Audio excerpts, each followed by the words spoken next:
Jangan lupa subscribe di YouTube channel Metro TV News dan juga nyalakan notifikasinya.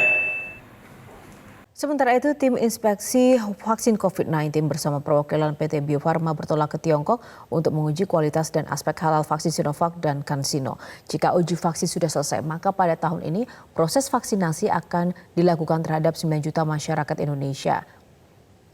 Dan kita akan juga langsung mengkonfirmasi terkait dengan informasi proses 3 perusahaan vaksin yang dipilih oleh pemerintah Indonesia, yakni perusahaan vaksin CanSino dan juga vaksin G442 Sinopharm dan juga Sinovac menyanggupi menyediakan vaksin mulai November 2020 ini, di mana pemirsa ada beberapa tim yang terkait penyediaan dan kehalalan vaksin. LP POM MUI juga turut dilibatkan dalam pengujian sampel vaksin dan juga selanjutnya akan melakukan audit ke lokasi produksi vaksin. Lalu bagaimana perkembangan terkini terkait proses audit dan juga tes kehalalan vaksin COVID-19? Kita akan membahasnya bersama dengan Bapak Asrorun Niam Soleh, Sekretaris Komisi Fatwa MUI. Kita ke Pak Niam. Selamat pagi, Pak. Selamat pagi, Mbak Yana. Terima kasih sudah bergabung bersama Metro Pagi Prime Time. Bapak, seperti apa rencana pemeriksaan dan juga audit, dan khususnya dari tim MUI sendiri dan juga rombongan yang katanya akan berangkat ke Tiongkok pada siang hari ini ya, Pak? Ya, terima kasih Mbak Yana. Ini bagian dari proses yang harus dilalui di dalam pelaksanaan sertifikasi halal ya.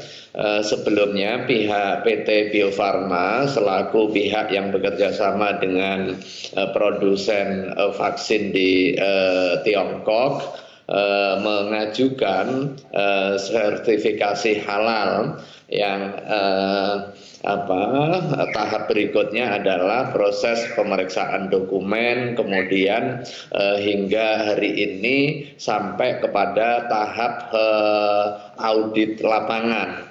Kepentingannya apa? Kepentingannya adalah untuk melakukan pemeriksaan atas ingredient, komposisi, kemudian proses produksi.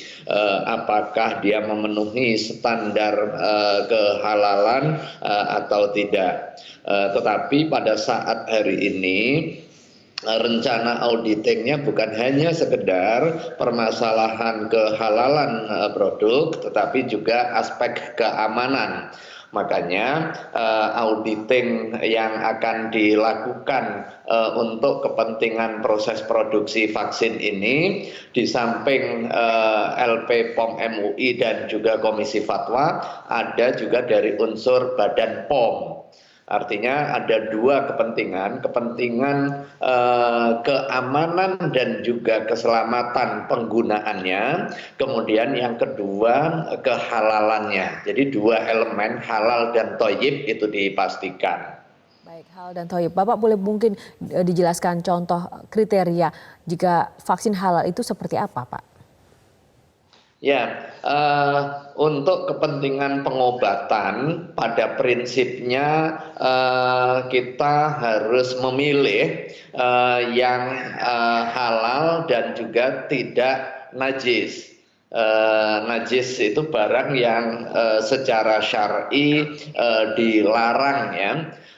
Ini sesuai dengan ketentuan hadis ketika kita berobat, tadawaw wala tatadawaw biharam. Berobatlah kalian, dan vaksin itu bagian dari mekanisme pengobatan yang bersifat preventif ya, terikat oleh ketentuan ini. Wala tatadawaw biharam, tetapi jangan berobat menggunakan barang yang haram. Demikian juga nggak boleh menggunakan obat yang juga membahayakan diri atas nama pengobatan tetapi justru membahayakan diri. Maka untuk memastikan itulah sekarang proses inspeksi atau auditing dilakukan. Kalau dalam kondisi hari ini ada beberapa alternatif ya, calon vaksin yang diproduksi oleh beberapa produsen. Seperti yang tadi disampaikan, misalnya beberapa ilmuwan Indonesia dari beberapa lembaga berkolaborasi untuk mewujudkan vaksin merah putih. Yang tadi juga sudah disampaikan, proses produksinya sangat mempertimbangkan dan juga memperhatikan aspek kehalalan dan kesuciannya. Kemudian yang kedua, ada produk yang diproduksi oleh produsen China misalnya, ada Sinovac, kemudian ada Sinopharm, kemudian ada apa lagi yang ada CanSino begitu ya. Dan ada juga produk dari yang lain seperti dari London. Nah, alternatif yang di hadapan kita, jika yang satu memenuhi standar halal dan yang lain tidak memenuhi standar halal, maka yang tidak memenuhi standar halal artinya dia tidak halal, maka tidak boleh digunakan. Ketika ada alternatif vaksin yang halal yang bisa digunakan. Nah, kepentingan itulah hari ini akan dilaksanakan. Jadi nanti siang berangkatnya Mbak Yohana. Ya, nanti begitu tiba itu akan langsung mendatangi berapa lokasi Pak dan seperti apa nanti secara teknis di sana? Tidak ya, karena ada aturan di internal pemerintah Tiongkok bahwa setiap orang yang akan masuk kota Beijing itu harus karantina selama 14 hari. Baik warga lokal maupun warga asing ya. Nah, makanya nanti setibanya di Tiongkok sebelum masuk ke Beijing ada proses karantina selama 14 hari. Sehingga proses pemeriksaan dan audit itu akan dilaksanakan pada awal bulan November ya. Awal bulan November untuk melakukan pemeriksaan dan juga pendalaman mengenai ingredient dan juga proses produksinya. Ya, berarti sejauh ini sebelum melakukan pemeriksaan yang akan nanti dilakukan pada siang hari berangkat ke Tiongkok sudah mendapat laporan ya Pak terkait dengan detail dari vaksin-vaksin itu dan tinggal kemudian dikonfirmasi. Lalu adakah mungkin saran atau imbauan kepada masyarakat Pak terkait dengan uji klinis pemeriksaan halal tidaknya vaksin ini yang mungkin akan benar-benar segera dibuktikan oleh MUI?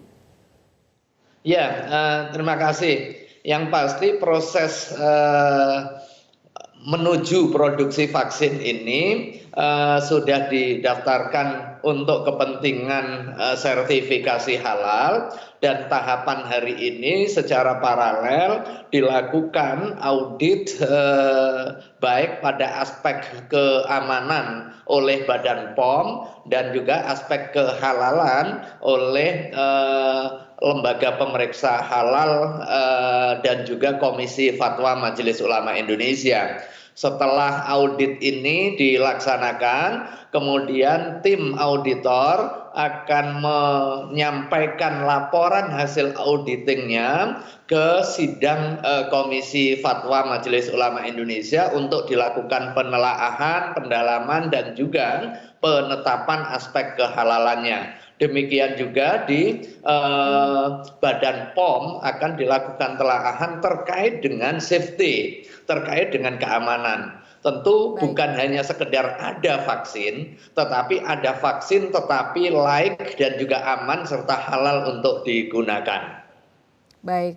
Terima kasih Bapak Asrorun Niam Soleh, Sekretaris Komisi Fatwa MUI. Semoga nanti lancar perjalanan dan juga segala proses audit yang dilakukan oleh MUI dan juga rombongan berhasil mendapatkan hasil yang terbaik untuk masyarakat Indonesia. Selamat pagi Pak, terima kasih sudah bergabung bersama kami.